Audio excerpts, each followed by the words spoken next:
And Mikey, I believe I could be wrong because I'm only seeing what I'm seeing on my computer screen, and I've learned never to trust what I see on my computer screen.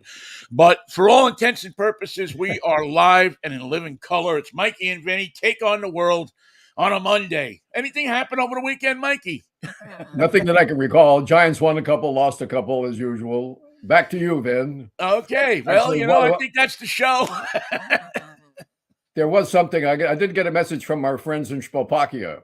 Things have Yes, they been. put up the the They dome. put up the frontage road sign and hoping that nobody would drive into town, and that so far it's working. But no, don't come here with just a frontage road. Nothing to see here, folks. If you're on your way to Moscow, it's that way. Yeah, good job. What a trip, man.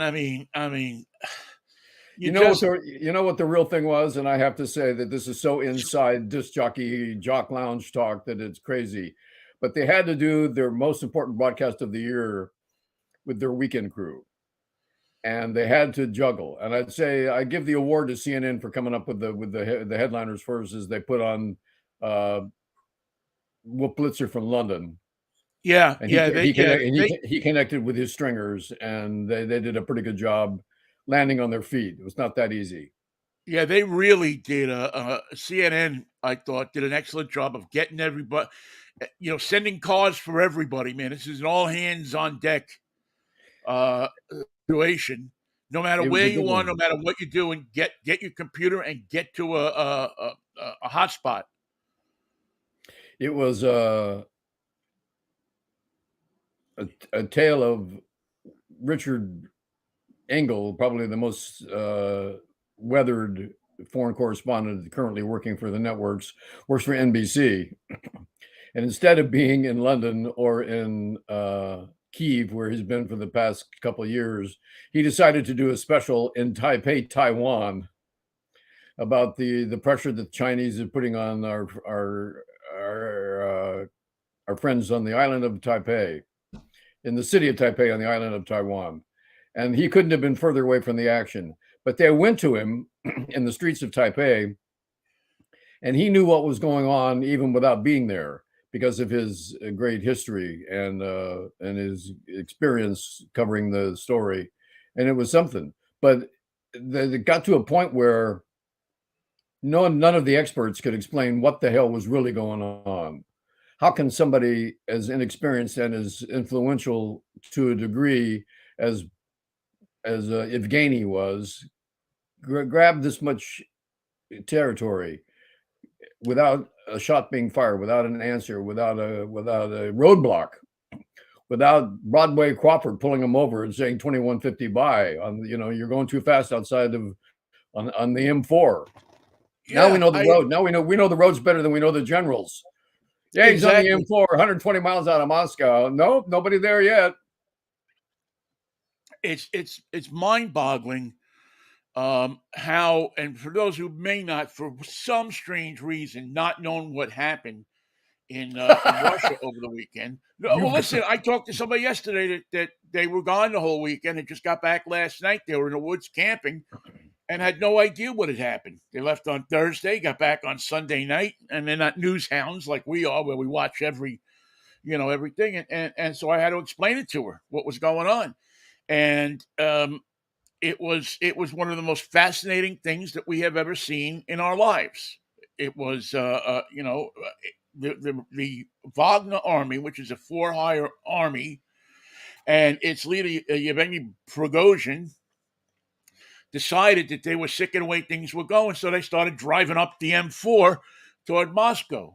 he's Now got to have a nick. everybody, He's got to have a nickname before this is over, don't you think? Like yeah, probably. Mad Dog Prigozhin. Yeah, I like that actually. So he's going toward Putin, and Putin. Some reports say he got in a plane and took off for St. Petersburg. Other reports say that he was, brought down to the locker, much as Bush was, not Bush, but Trump. Cheney and the rest of the people on 9/11, and put in a secure place because they really thought that they were coming for him. And um, what it does now everybody's trying to walk things back. Well, it wasn't a coup; it was a No, protest. It no, was that won't this, it do. was that. Listen, when people get killed in that manner, battling Russian troops, it's not a protest. It's either an attempted coup or it's an insurrection at the very least. I mean, in in theory, what happened last week last Saturday, Friday, Saturday in Russia was their January 6th. In fact, but our January 6th was people staying at the Motel 6 that got a little high during the speech. Yeah. Their January 6th was the number one group of mercenaries trained by them, paid by them, turning on them and driving to Moscow without a shot being fired, without any impediment, no, not even a roadblock. The funny thing about this is, where was Putin? I mean, everyone's saying, "Where's Prigozhin? Where's Prigozhin?" He says he's in Minsk, but we don't know. He sent us a tape, but it's just audio. It's not even video. Where is he? But no one is saying, "Is anybody in Vladimir? Hello, Well, they saw Putin, I guess, this morning. He didn't say anything, but they saw him at some kind of military thing. If I'm Putin now, I mean, listen, expert on world affairs and everything like that. I think in some ways it was better that they figured it out and turned Prigozhin back, because that dude makes Putin look like an altar boy. Anybody who's willing to kill somebody with a sledgehammer and have it videoed is just somebody without any feelings that he could share with us. We couldn't the three of us sit at the table and say, we're all pretty much alike. Vinnie would look at me and say, when he gets up to go to the bathroom, we're out of here. We're going. I've seen this look before. Trust me. The streets of New York are telling me not to play ball with this guy. Yeah, and I think that's what happened with Putin. He played ball with him. He gave him an out, and he was smart enough to take it. I think that Putin should do the same. He should spend the rest of the day cashing out, putting everything into a Swiss account. Go to where could he go? Could he go to Monte Carlo and be safe? Bimini. It seemed like him and Donald could stay down in Bimini and share a condo. But should it be? I want the beach. I don't know. That's just my own thing. Some people like the mountains because you can hear people coming. But I would take the beach. I would take a beach. I'll take the beach myself, but it's astonishing. It really is, because it on so many different levels. And it was interesting. People were talking heads over the weekend. They were digging people out of I don't know where they found all these people on the weekend. Doesn't anybody go away on the weekend anymore? But Prigozhin went away, but he never got to where he was going. Well, it doesn't seem like he's. I mean, nobody really knows where he is, and that's not good. I don't know what's going to happen with him, but from watching the Russians for a long time, he seems he's going to get an Andropov. He's going to get an Andropov. He got sick one day, and then you never saw him anymore. You won't see him anymore. It's not petroleum; it's polonium, and it'll do quite a job to your tea and to your biscuits in the morning. You've got to have some to understand how potent it is. Yeah, if I'm Prigozhin right now, let's see. No tall buildings. Stay away from windows. No food, no water. Watch what you drink. Watch what you eat. Have somebody eat half of it for you before you, because that Putin's not going to be able to. The longer Prigozhin stays alive, I don't know. Maybe the longer, the bigger crack it is in Putin's armor. Because if you had to choose, go ahead. The people inside of Russia that saw this, that know about this, and not everybody does, but certainly those people in those 2 cities, the 3 cities down south, certainly saw it, and certainly know now that everything isn't right, and certainly know that Putin may be ripe for the taking. You can't think that Prigozhin's and the Wagner boys are the only boys getting ready to do something. If it's going to get dirty, who do you think is going to survive? Somebody who's used to playing dirty. Now, that in most situations, you would have to give the advantage to Putin, Vladimir, ex-CIA guy, has ordered a lot of killing, has ordered a lot of death at his hands. But Prigozhin doesn't play by any of even those rules. He is not what you would call a street fighter, but like a feral animal. He is under the watch of the CIA because they said, the things he's saying about Putin, the things he's threatening, the things he's saying about the Ministry of Defense, you can't say these things and get away with it in Russia. And yet he is. Watch this guy because he either has no idea what he's doing, or he knows exactly what he's doing and he doesn't care. He thinks there is no Russian bear behind the wall. There is no danger to this because Putin has locked himself away for so many years that there is no imminent threat. And I think he may have judged the situation better than anybody in the CIA could have. Well, his threat,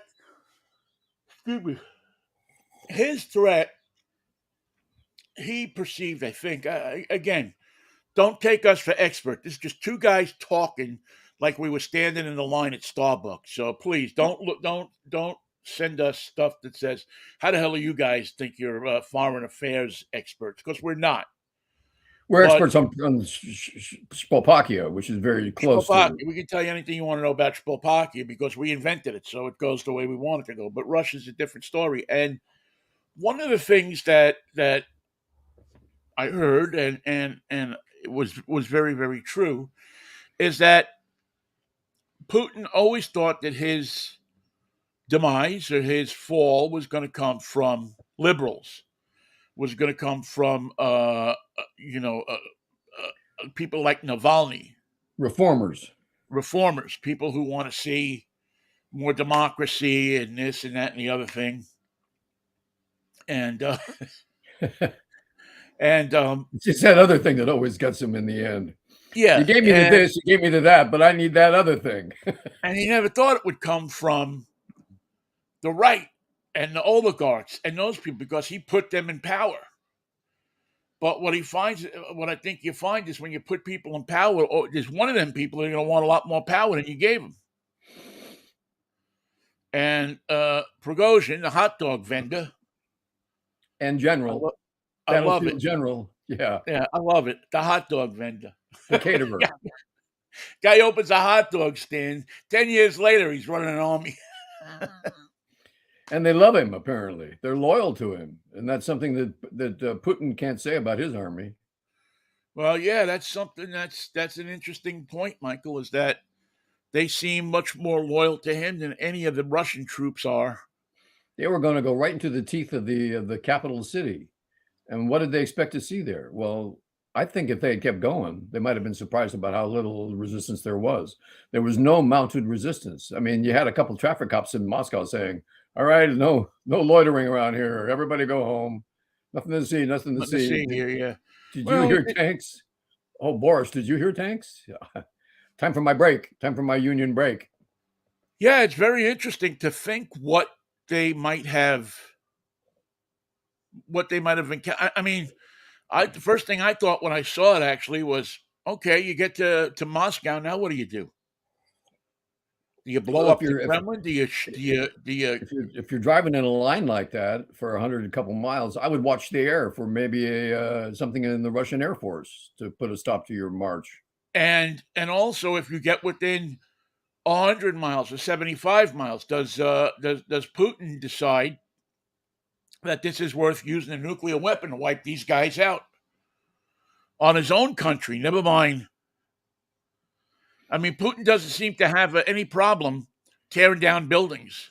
No. Because he's got oligarchs that will put new ones up.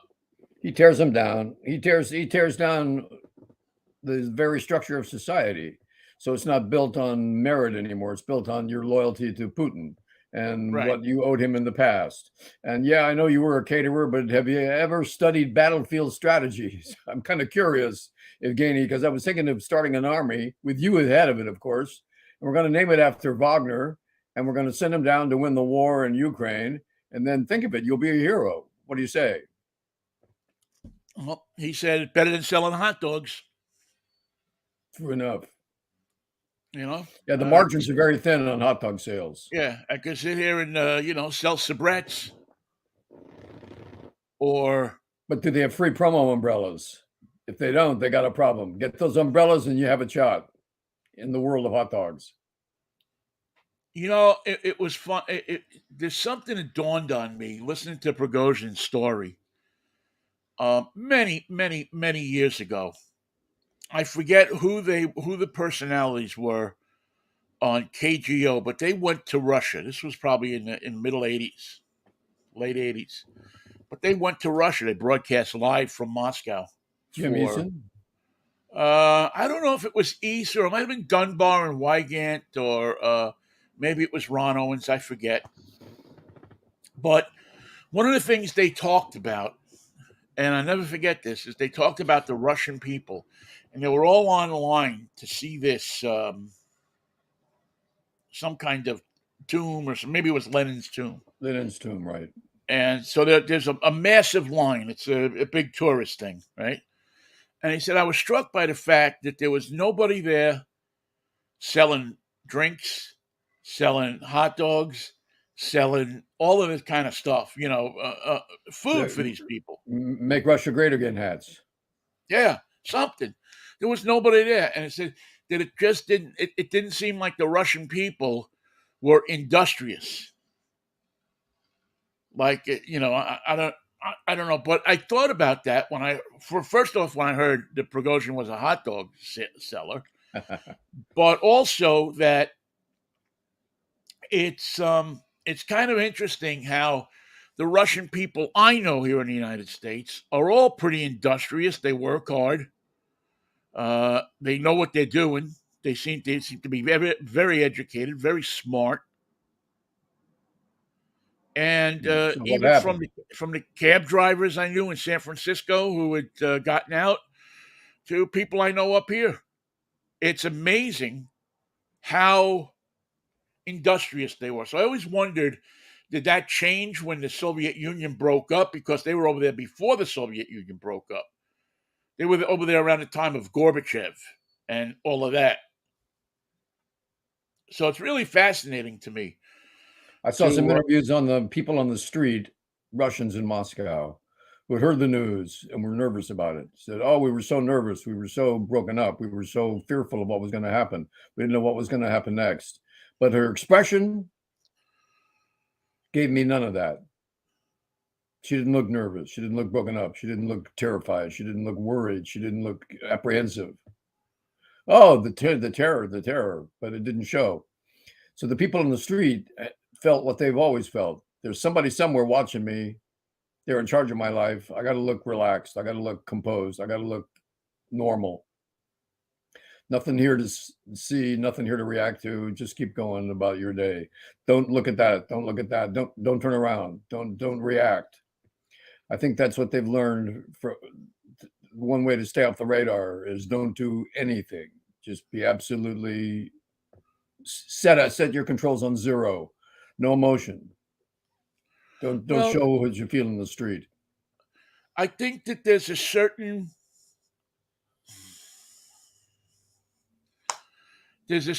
disconnect in Russia between people and their government. They don't want to know. They don't want to know that the government. There was somebody wrote an article. I forget where it was, but this woman wrote an article. Maybe it was in the New Yorker or the Atlantic or something like that, and she basically said that the people are so disconnected from what goes on with the government. They're anesthetized to it. They just go about their lives every day and they do what they do. They go to work, they come home, they watch TV, and they don't really care what the government does. And is the news ever good? Is the news ever good? Well, to them, great it's news. always good. To them, it's always good because the state controls the television and the internet. So it's like, yeah, it's the Vladimir Putin show, and that you could see that in the way that there were no major protests or very few major protests that died out when they went into Ukraine, but there's also no welcoming of war heroes from Ukraine. There's no there's nothing like here in the United States. We welcome war heroes, and this guy's back from Saudi Arabia, and this guy's back from here, and there's none of that over there. No. It's just like a. Well, this is an indication. When they started fighting in Ukraine, what we figured out was the Russians didn't have a good army. They had this idea of themselves as the Great Russian Bear. When it came to fighting just the Ukrainians, they didn't have the army. That's why they brought in Wagner. They brought in prisoners who had nothing to lose and were not better fighters, but willing to die because they had nothing to lose.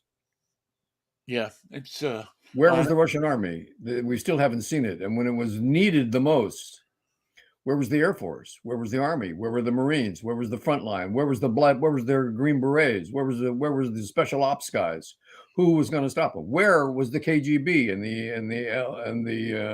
NKVD? Where were they? Where's all the guys? I'm sure they were around somewhere, but they certainly didn't show up to stop the march. And they didn't even take part. They didn't even take part in the settlement. It was a phone call from a guy from Belarus. Yeah, if it would have gotten closer, I suspect that that they would have been there would have been attempts to stop them. I guess as long as they stayed outside of 100 miles, which is roughly the distance from New York City to Albany, Sacramento to San Francisco. Yeah, Sacramento to San Francisco. For those of you who may need that reference, it was interesting to to see that, to see how they stopped at that point. It's like the street gang. He comes down the street and they're all ready to kick somebody's ass in the park on 94th Street, but by the time they get to 93rd Street, they start thinking, "Are we doing the right thing? Are we going to get our ass kicked?" How about being 125 miles from Moscow and your leader says, "Well, what time is it? Oh my God, I have an appointment in Belarus. I gotta go. You guys change uniforms, hide your guns, and best of luck to you. Thanks for being loyal, but I have got to go. I am so late. You wouldn't believe how late I am. I'm out of here. I'm out of here." Thank you for your participation. There'll be door prizes at the door. Johnny, tell them what they won. Exactly. They were intent on getting the hell out of there, man. That was their purpose and their entire. So so now, I mean, what happens?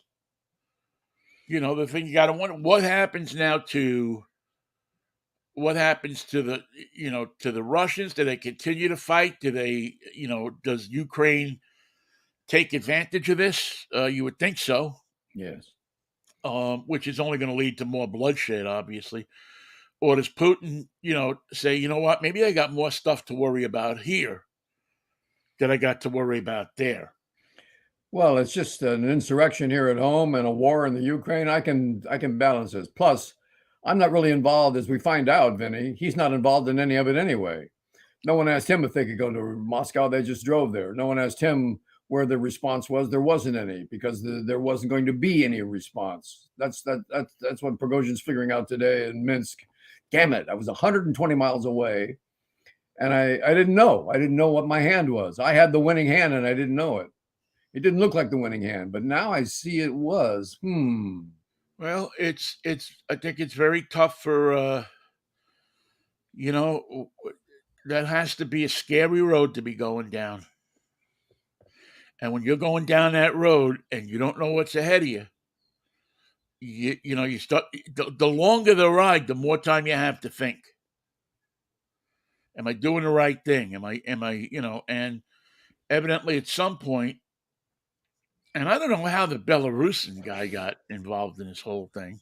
He had Evgeny's number. Fortunately, he kept Evgeny's number. Do we have that number? Remember the old Rolodex? Where the hell is that? I think the pool here is on what date does Prigozhin get it? Is he 30, 60, 90? Is he already dead? No, I don't think he's dead yet, but he's going to be. I mean, and what other people in Russia are looking at this and saying, essentially, that Putin is weak And here's our opportunity. Here's our chance. You know who you have to worry about the most? The guy that you send to get Prigozhin is the guy you got to worry about because he cleans up messes. And he says, "Why am I cleaning up this mess when the real mess is right here in Moscow? You want me to clean up the mess? You want me to make it right? I'm not going to start with Prigozhin. We'll get to him later. But you, Vladimir, you've been weak. You've been silly. You've been irresponsible. You made the wrong move. You got us in a war that you can't win. You got us in a war you can't even fight. Where's your army? You don't have an army. We thought you did. Where's your strength? You don't have that strength, but we thought you did. Where's all the stuff that you said you were going to do if anyone ever turned on you? So far, you've done nothing. That's because it turns out we're the meat. You're just the guy. You sit behind the desk. We do the dirty work. And if we're going to do blood work, why travel? Let's take care of it right. Let's take care of it right here. So it's really, it's, you know, to me, it's just fascinating of how this all is going to play out. It's scary. I mean, you got to admit that it is scary because you have a number of people who sit on the largest stockpile of nuclear weapons in the world, and they've been in play before. And with Putin threatening to use them in Ukraine, moving them into Belarus, it's not a good thing. People who think, well, this is Putin's going to just go back to being Putin. No, he's got to find a way to make sure that this doesn't happen again. Well, if he can't win in Ukraine, he can't win at home. That's why you kind of hope that his strategy, his smartest strategy, is to forget Ukraine. Say we, pull out like they did in Afghanistan. Drive home. Get in your trucks and drive home. Get your trucks and drive home. Say we have this stuff to attend to here. We have problems to attend to here. That upset the balance of powers in Moscow. That's when they had the revolution at the White House, their legislature. And the funny thing about that is they brought it on themselves. They didn't need anything in Afghanistan. There's nothing there if anybody wants except opium. They got some gold, but not enough for an entire army to be paid off with it to make it worthwhile. It was a strategic mistake that cost them the top men in Moscow. They had a change of regime as because of it. Now they've gone into Ukraine. Same story, same outcome, same change of state, same upset, same results. It's like, how often do you have to do this before you learn? And right now, Putin learned a very painful lesson, but it's too late. He's got himself a mess, and he can't fix it by just pulling out of Ukraine. He can't fix it now. It's truly, it's truly fascinating to watch. I'm glad it's not happening here, and I'm glad I'm not there. But I don't know. Does it give? What is it? What is the effect here? Besides the president saying that we're monitoring this, we backed the right side. Will Hurd over the weekend, who's now a candidate for president, a guy that I actually like a lot, say, well, this is the time we should be doubling down in Ukraine, and we should be sending them air. What do you call it? Sending them air support. Give them F-16s. Like got to find somebody who can fly one, but give them the jets. Yeah, well, the interesting thing is if you have a situation where you now are going to have American planes shooting down Russian planes with American pilots, if you want to establish a no-fly zone, that's a whole nother. I think we're pretty far from there. So someone's got to fly the F-16, but it can't be Americans, not now. Yeah, I don't think, and I'm sure that's the spin that's going to be put on this at some point.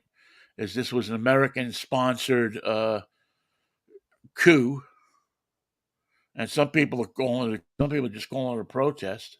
And our plan was to drive 125 miles from Moscow and then stop and send the leader out of the country. I don't think so. That's not much of a plan. That way, out on Highway 61, they ought to change the M4 to Highway 61, Vinnie. Because there's a lot of blues out there. You got to learn to play the blues if you want to be successful. Well, my God. So that was tell you what, it knocked that damn submarine right off the front page. Glub glub glub. Yeah, they're You in a had lot of trouble. every every submarine expert in the world was on for 3 days, and then all of a sudden, boom, I'm out of work. I mean, up until Friday night, every lead story, every minute was the submarine, the not the submarine, but the submersible, Well, this, that, the other thing, and then the funny boom. thing was, it took him a little while to figure out what was going on. So he's in Rostov on Don. You can't do any harm there. No, they're leaving that. They've claimed this. They've claimed the military headquarters, and they're driving to the next big town. And then what? And then they say they're going to Moscow. Maybe we should break in and talk about this. Nah, let it go. He's an idiot. He's a fool. He's. Wait a minute. They're 100. Hold it. We have breaking news. Yeah. I think it caught everybody in the world by surprise, Oh yeah, I including think it Vladimir did. Putin.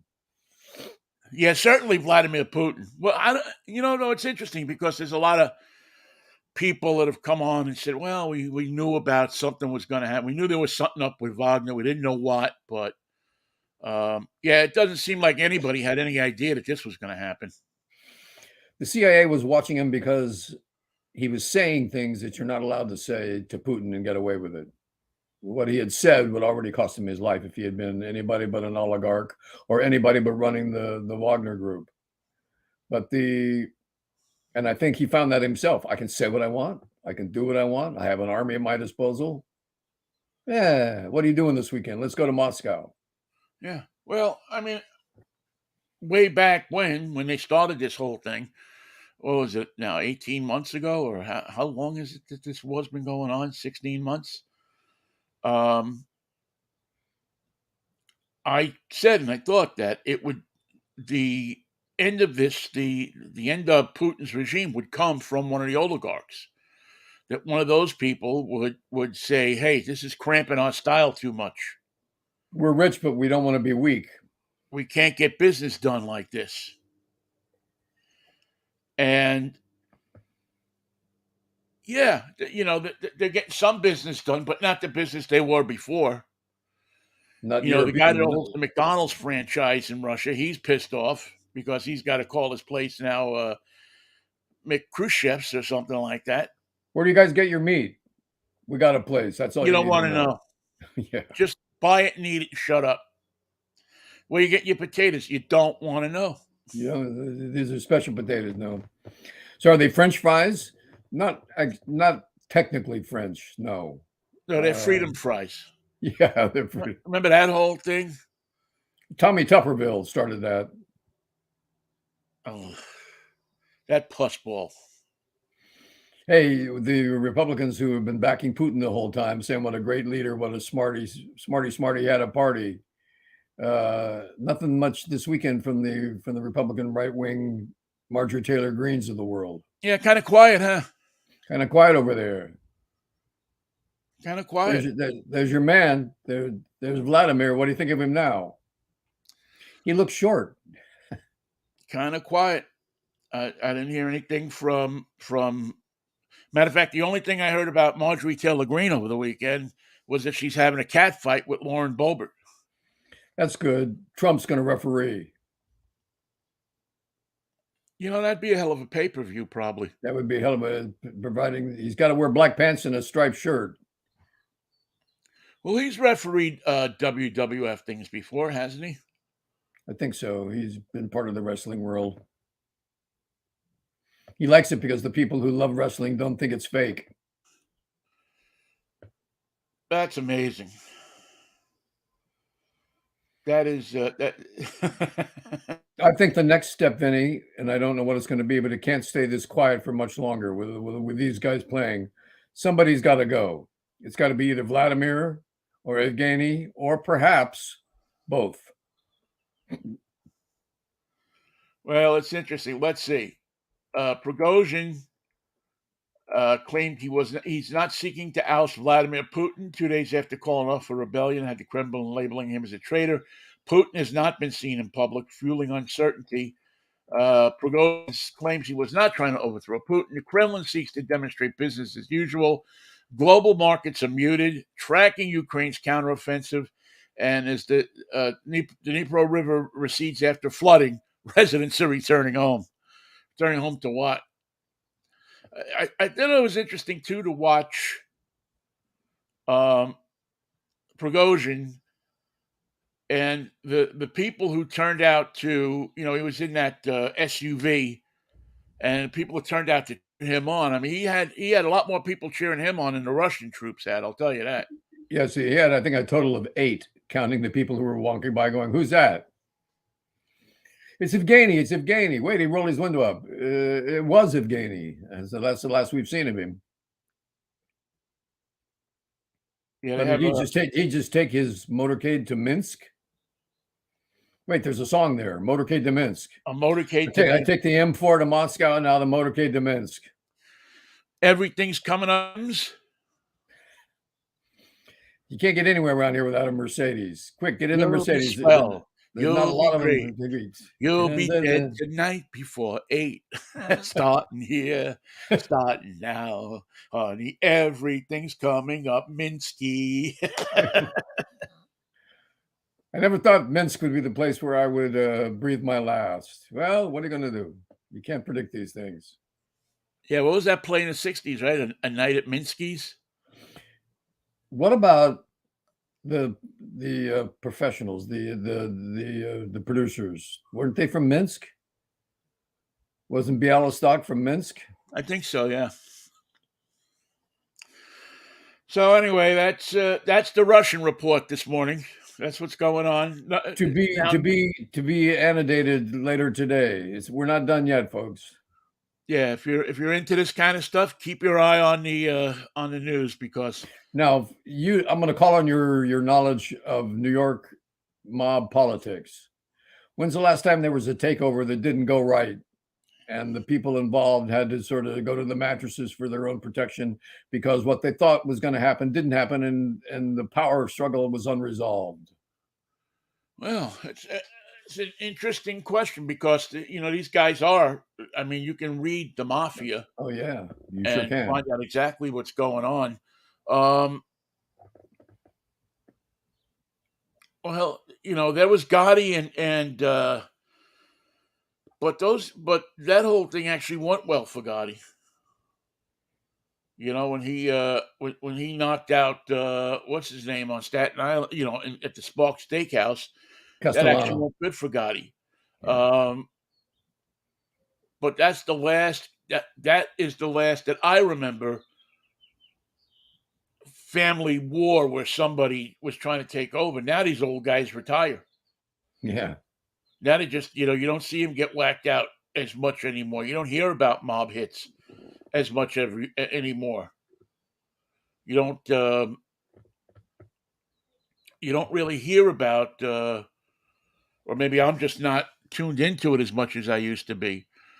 But the Gotti Castellano thing, where they him and Sammy the Bull got Castellano in front of Sparks. That's the last major power move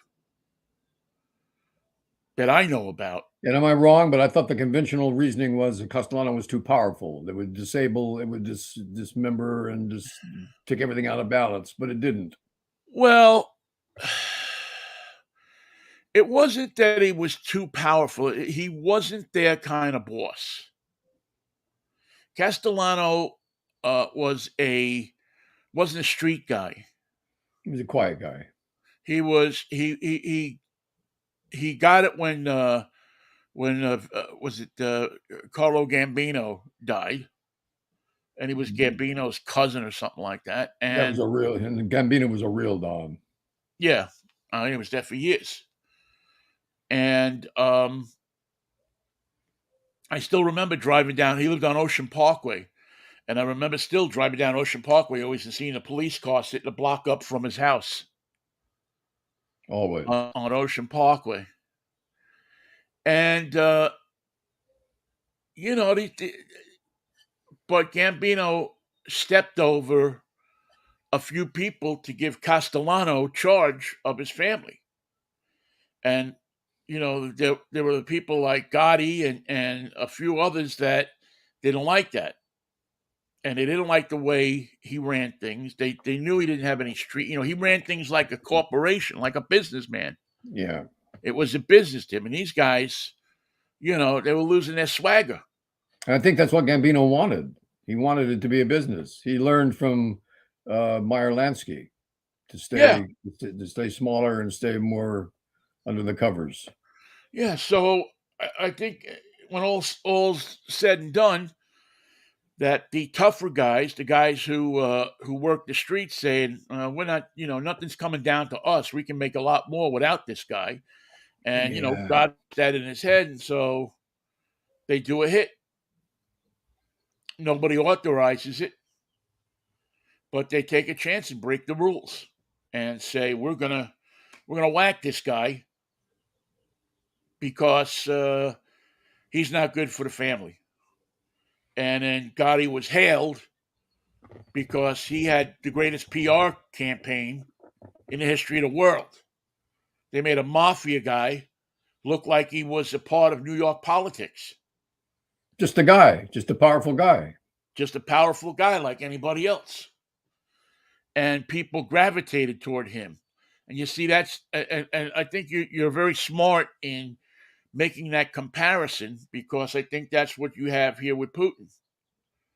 You have a guy who is running things, who's doing things that maybe the street level people don't like, or his oligarchs or somebody don't like. So he's got a price on his head all of a sudden. I mean, you can't think that these oligarchs are sitting there going, gee, I'm losing money here. This is all okay because we want the Ukraine. Hell, they got stuff in Africa. I mean, the Russians got half of Africa in their pocket. Unfortunately, they've killed all the people that were mining the diamonds that they took home. Where's the rest of those diamonds? Well, our crews have been greatly reduced because you killed half of them. Oh. Yeah. Well, we'll kill the other half and get somebody else to dig this out. Well, that's how it works, though, in these types of organizations. Oh, yes. That's how See, it works. we get so, in the United States, we get so jaded on how good life is that we take it for granted. We forget that in other places there's slaves, there's people who have to do other people's bidding without question, or just have to go do it. There is no alternative. But what are my choices? No, you're You in don't have Africa a now. choice. You I got have no the choices. power. You have the tools. And the earth is hiding the gold and the diamonds, hiding it from us. They're rightfully ours. It's up to you to find them. Begin now. And the minute you don't serve a purpose anymore, kablooey. Why did you kill those guys? Because I had to feed them, and they weren't earning. They don't wait around for you to collect Social Security. No, I got your Social Security right here. Yeah, here's your security. Stand next to this hole. Little closer. Just back. That's it. Smile. Yeah, we're gonna take your picture, but that's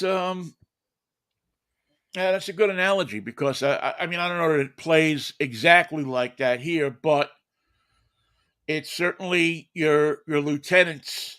One of your lieutenants has turned on you. And what did he pay for that? Did anybody try to whack him in return? There was no. Well, not yet, but I mean, it's interesting to see how Prigozhin is dancing this morning, saying that he wasn't trying to overthrow Putin. They were driving in to get pizza, right? We went to demonstrate our protest and not to overthrow the government in the country, he said. Prigozhin said in a statement. But he did, again, criticize Russia's military leadership and for what he claims was shabby treatment of his fighters and the handling of the invasion in Ukraine. So he isn't totally silenced. No. And that's probably what's going to write out his death warrant.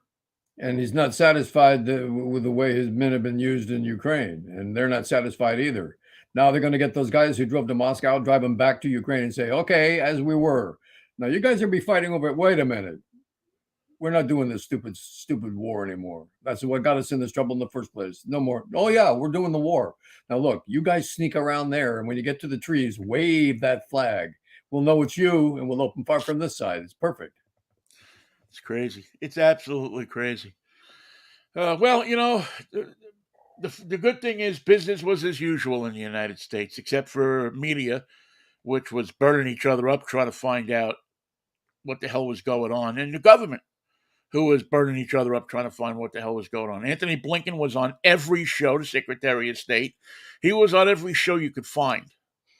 Quite a yeah. Guess who's saying I can't even call my pals in China for help because the damn Americans got over there and neutralized that damn thing. China, China. Hi, it's Vladimir. Look, we got a thing. I need some help. I need what's your army doing? I don't mean to ask personal questions, but you still got that army, right? The Red Army. I've heard all about it. What are you guys doing? Could Yeah. can we work out a deal here? The Chinese don't want to get involved here. No If the way. Chinese were going to get involved, they would have gotten involved already. The funny thing is, they're saying to each other, that was good timing. That was luck. Next time the Americans call, don't make them wait so long. Get them in here. We'll talk. We'll be pals. It's just us anyway. They're buying. We're selling. This is going to be good. Well, it'll be interesting to watch this on the way out. What did the Giants do over the weekend? They won a couple. They lost a couple. They have won 12 out of 14 games. And they're fighting for first place. They took two away from Arizona, then lost two, and sort of went back to where they stayed. But they're fighting for first place, and the fight is a worthy one with an interesting team of rookies that hits the damn ball. They score runs. That's all I can tell you about the Giants right now. They're unpredictable. They hit from anywhere in the lineup. They have power throughout the lineup. And they're a very young and unknown team. Well, it's interesting to watch the Mariners because they're just not. I don't know. They just don't seem to be able. They're getting. They're getting. They're showing that they're a 500 club. That's what they've showed so far, and which is what they were last year, a 500 club. Guys are coming into their own. They got some obviously some marketable personalities on the team, which will keep people coming to the ballpark. T-shirt sales. Yeah, but as far as postseason, in my view, if they don't make a some kind of move to shore up their offense to get something going on, they went in and lost. What was it? 2 out of 3 to Baltimore. Not surprised. Baltimore's tough. Yeah, Baltimore's a much better team. It's not the pushover it's been in the past. They beat them up on Friday. What was it, 13-1, and then Saturday and Sunday they lose. So the Orioles now are 47-29, and are one of the teams to really watch. That's a good record. They got a hungry young club that's playing probably above their heads. But when you're 47-29, you have a cushion. How's their pitching? What, the Orioles pitching? Must be pretty good with that record. Well, yeah, but they bang the ball around too. I mean, they all besides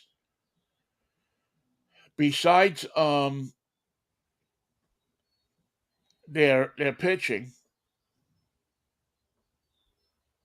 they do have they have a very, very good hitting instructor and hitting coach, and I don't know, they have some good guys. The Mariners have some pitching. That's what the Mariners have right now.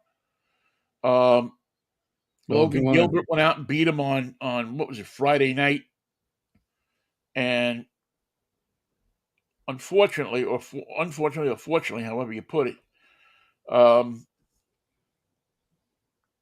on the rest of the weekend, they couldn't do crap.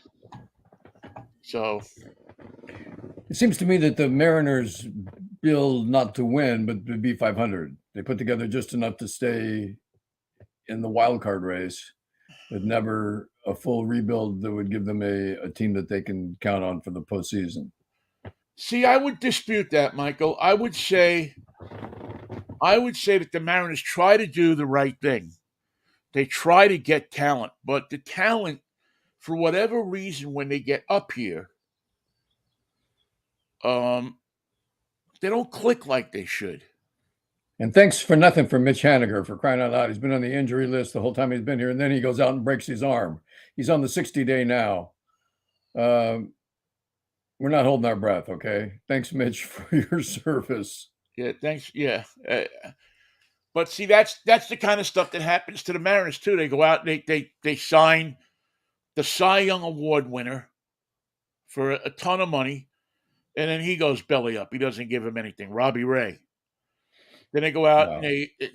they trade for Castillo from Cincinnati, and he's been okay. Thank God they have him because Robbie Ray has fell down so fast. And then they have the young kids that come up from their farm system, and they do okay when they're here. I don't know if it's that they don't know any different or what it is, but it seems like the players that come up from the Mariners farm system do better many times than the players they acquire from other clubs. And I don't know what that is. It's always fascinated me. They've brought in all of these high profile players. So I will never say the Pirates want to be a 500 club. The Pirates don't go out and get anybody that would make a difference. They won't pay that money. The owner of that team will not pay that money. The Mariners pay a ton of money. The Mariners payroll is, I don't know what it is off the top of my head, but I'll guarantee you it's certainly in the top 10 in the league. Um, so they spend. Something in the water. That's all I can say. Maybe it's the rainwater. Yeah, well, I've always thought that I don't know, there's some kind of something that happens to teams when they get up here. I was wrong. Uh, the Mariners are at the Mariners are actually 18th in payroll. I thought Oh, they were more, but I guess the young guys. The Mariners are 26 roster payroll is 98,832,000. but you see, the funny thing is, it's their choice of players. It's that they're looking for a guy who's going to be a hit in Seattle. Never says anything, never does anything, doesn't get in trouble, has 12 kids, stays at home. It ain't going to Right. be like that. That's not necessarily the way you choose players. That's not how you put together a formidable lineup. And speaking of changes to teams, the Cincinnati player De La Cruz, my God, he's a one-man fire brigade. Everything he does bolsters Yeah. the work of his team. Um, And the Mariners do not have players, nor have they ever had a player like that. well, it's interesting. The Mariners, well, they have Rodriguez, and Rodriguez is a guy you got to account for in the lineup. Right. He's a star. He's a star. He is maybe the brightest star in the league right now. But yeah, Shohei Otani is a brighter star. yeah. All right, I'll say that. But Rodriguez is in that upper tier. Yes. Yeah, Otani is, yeah, and I'm still convinced that the Mariners are going to make a run at him.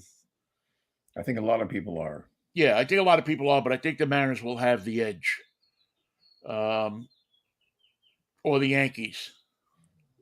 Well, yeah, why would you make a change and go to another team that can't win?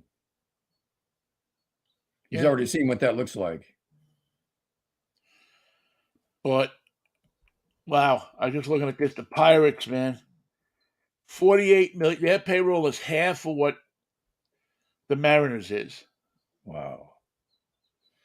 And they don't look half that bad. They don't look that bad. They don't stink. They're Yeah, just awful. you have a chance of when you go to the game of seeing them win,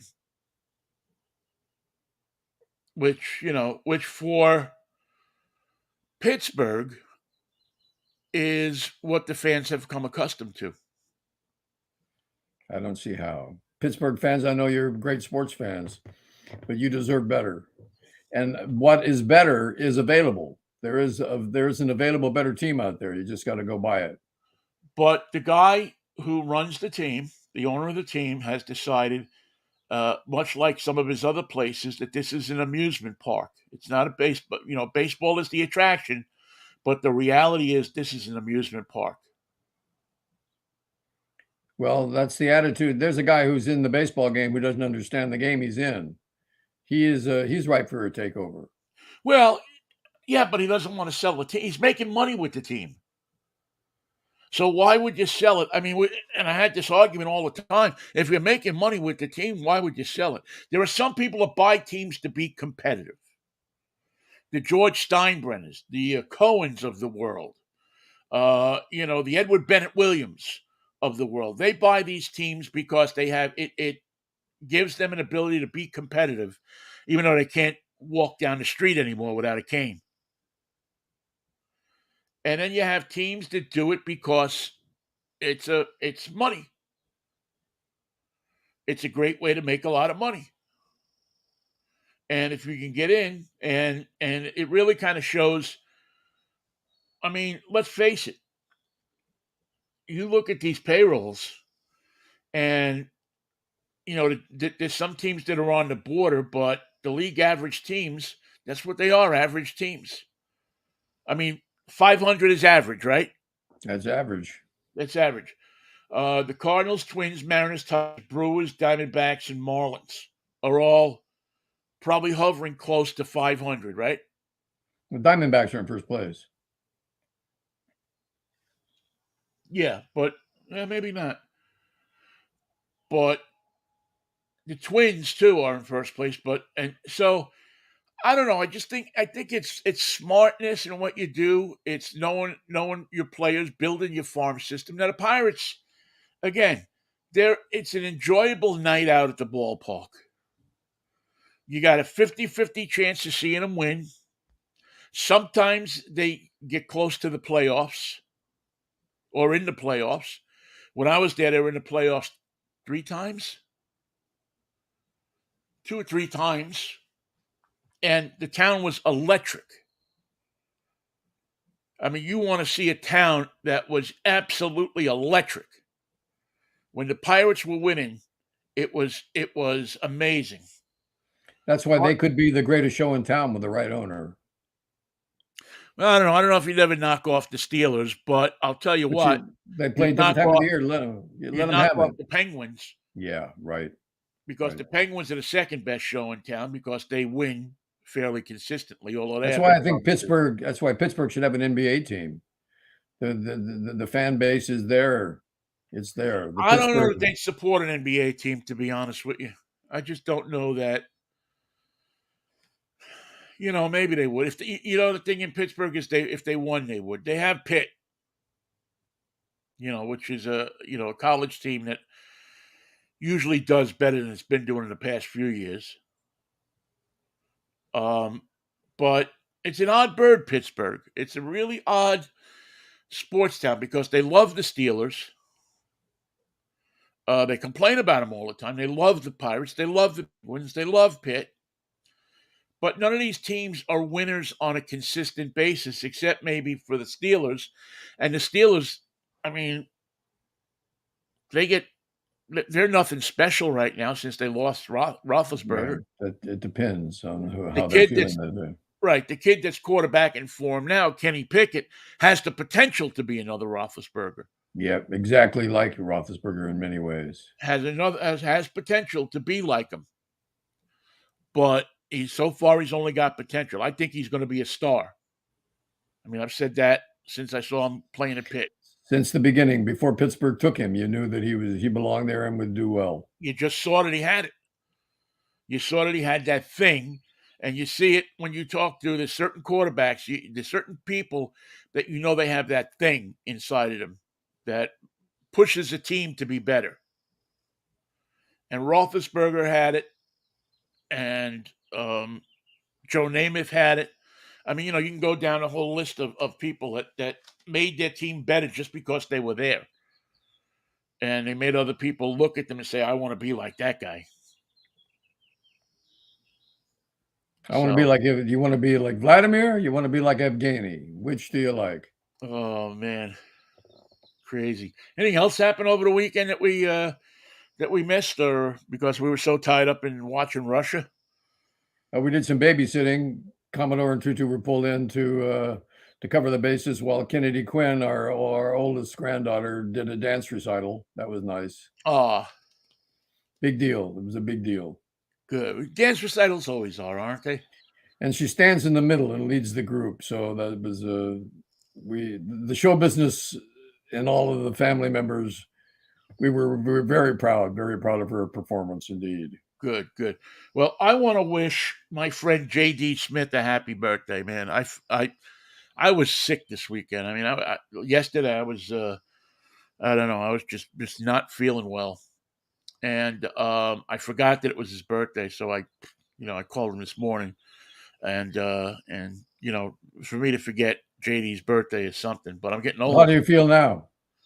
I feel better now. I'm here doing it. I believe me. There was a time yesterday when I was going to call you and say I don't know if I can go today because I'm under the weather. yeah, I was under, but I seem to have rallied here, and so I feel a lot better. So that's my story. Well, take care of yourself, then. This week is planning a little trip back east that has to happen in the next few weeks to go get my stuff You got to go all the way and then all the way back. all the way and all the way back. So we'll have to see. And how many miles? You've done it many times. How many miles? It's about 3,000 because 15, 15 each way. uh no one way. It's I think 2,400 from Pittsburgh. No, maybe that's New York. Uh, it's so funny because I don't. Um, You don't pay attention. well, no, oh yeah, you definitely don't pay attention when you're driving it. I mean, I don't know if you if when you're driving it. After a while, you really don't pay attention to how many miles it is. You just go. You're on that road and you're just moving. Do you leave bright and early in the morning, or does it matter when you leave? Well, I used to love leaving at night because I like driving at night. The last time I drove out here, I left at now it was in the winter. I left at 4 o'clock in the afternoon, It's and nighttime in the winter. I got to I got through Chicago and almost to Minneapolis. Well, no, I don't know if it was Minneapolis. I got through Chicago. I got to Wisconsin probably, and stopped the first, to sleep a few hours, and then kept going. But it was the middle of the winter, and I was stopping some places too. Like I stopped at the Jolly Green Giant and some other stuff. So it is 25-23 to Pittsburgh. Wow. So I thought it was like 28, but with the little detours I took. So so to Seattle, yeah, 25-23. So you could make it in 3 days if you really hustle. I don't think I'll hustle that fast. The I clock think is ticking. yeah, I think I'm going to take my time. Are you going to And ship everything back, or are you going to haul it? I'm going to haul it. I got a bunch of stuff I'm going to get rid of, and then I'm going to get out here with my stuff and divest a lot of it because I don't. What am I doing with it? I It's know. sitting. I know that It's feeling. yeah. It's sitting in a storage locker. I don't need all those records anymore. I don't need a one room place, man. What the hell do I need everything for? So I'll let my beautiful daughter pick through what she wants, and then Aha. the rest of it, see ya. See ya. See ya We'll stuff. have a big memorabilia sale. Good idea. Put it all up on eBay, or I don't know. Well, They the have records sales. are increasing. The records are increasing in value, and I bet your collection's pretty good. Yeah, it's pretty decent. I sold a little bit of it when I was in Pittsburgh, but for the most part, it was pretty good. It is pretty good. So there's still some cool stuff in there. There's a few things I won't sell. I haven't. I've resisted the attempt to sell my colored white album. uh, and, Well, and my Rocky Horror Picture Show picture disc. I would love to go with you, but this is the wrong time Yeah, of life for me right now. I got to stay closer to the family. yeah, yeah. No, I know I know it'd be a hell of a trip. Man, maybe someday we'll do it. All right, pal. I'm gonna hit it. Have a good weekend. A good weekend. Listen to me. Have a good week, and I'm we'll. gonna have a good week. My money's on Evgeny. We'll see what happens. Yeah, I'd put my money. I don't know. But there's another player in here that we don't know about. We'll get to I'm know his convinced name. that there's We'll get to another know his player name. involved in this that we don't know about. I don't think it's the president of Slovakia or anything like that, or Belarus. But there's somebody Unfortunately, else in the not. middle of this that emboldened Prigozhin enough to march on Moscow, and that That was to watch ballsy. that is fascinating. Have a good time, Vin. I'll talk to you on a wacky Wednesday. All right, talk to you on Wednesday, Mikey. Take care. Peace, love, and Manischewitz. And thank you all for listening too. We always appreciate your listening and your thoughts. Please leave us comments in the comments. And if the Lord's willing, the creek don't rise, we'll see you on Wednesday. Bye bye now.